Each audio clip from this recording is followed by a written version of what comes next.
इसमें ऐसा है क्या जो तुम्हें समझाना पड़े। इस तरीके से जले भुने अंदाज में, जले कटे अंदाज में अगर कोई बात करेगा तो जाहिर बात है बच्चा बच्चा होता है, उसका इतना मतलब एम नहीं होता, उसका उतना जहन नहीं होता, वो शऊरी तौर पर जो है एक दायरे में होता है। आप इस तरह का टॉर्चर करेंगे, इस तरह के जले कटे जुमले कहेंगे, उसकी दिल आजारी करेंगे, ताने देंगे, बच्चा जो ना घबरा जाएगा। मुसलसल आप मुसलसल 15 दिन किसी बच्चे को ताने दें, 10 दिन ताने दें, उसके बाद 16वें दिन उससे रिजल्ट लेके देखें, आपको कभी नहीं मिलेगा। और बच्चा उल्टा आपका दुश्मन बन जाएगा, आपको घूर के देखेगा, दिल के अंदर उसकी बदगुमानियां होंगी और ये यही कहेगा कि इसका काम ही बदगुमानियां है, इसका काम ही ताने देना है, इसका काम ही तंज करना है, इसने आज तक शाबाश दी ही नहीं है।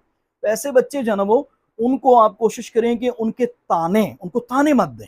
ताने देने से बच्चे जो है ना वो क्लोज हो जाता है, उसका मतलब एक वियन बना होता है, वो बिल्कुल क्लोज हो जाता है, बच्चा आगे नहीं बढ़ पाता। वो सिर्फ तानों के अंदर ही, मुझे ताना क्यों मिला, क्यों मिला, मैं कुछ नहीं कर सकता क्या, बाकी सारे कर सकते हैं, वो इस तरह की सोचों में पड़ा रहता है।